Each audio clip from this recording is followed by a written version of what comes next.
உங்க கவுன்சிலர் கூப்பிட்டு வேண்டிய வசதி செய்ய சொல்றதான் அவர்கிட்ட. கவுன்சிலரா? அவர்கிட்ட சொன்னா ஆகட்டும் பார்க்கலாம் அப்படின்னு பாத்துக்கிட்டே இருக்காரு. அப்ப இது வரப்போ தேர்தல்ல உங்கள யாராவது நின்னுடுங்களா? நீங்க ஒண்ணு எங்களுக்கு அதெல்லாம் என்னங்க தெரியும்? அடே அப்பா, எலெக்ஷன்ல நிக்கணும்னா உலக அனுபவம் தெரிஞ்சிருக்கணும், நல்ல வாழாட திறமை இருக்கணும். எங்களதான் அப்படி யாருமே இல்லைங்களே. ஐயா, இப்போ இந்த இடத்துல எல்லாம் தெரிஞ்சவங்க நீங்க ஒருத்தர் தான். அதனால தேர்தலுக்கு நீங்களே நின்னுடுங்க. என்ன யோசனை சொன்னா என்னைய பண்ணி மறுக்காதீங்க ஐயா, எங்களுக்காக நீங்க வெளியே இருந்து எவ்வளவோ பாடுபடுறீங்க, அதையே உள்ளே போய் செய்தா என்னங்க ஐயா? ஆமையா ஐயா, ஐயா வேண்டான்னு சொல்லக்கூடாதுங்க ஐயா. நீங்க ஜெயிச்சாதாங்க எங்க துன்பமெல்லாம் தொலைவுங்க. சரின்னு ஒத்துங்க ஐயா, நாங்க வேலை செய்யறோம், நீங்க ஒண்ணும் கவலைப்படாதே.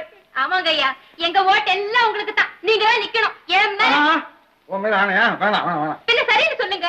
எதிர்த்து நிக்கிறவங்க பெட்டி எல்லாம் எமிட்டி ஆக்கி காட்டுறோம். சரின்னு சொல்லுங்க.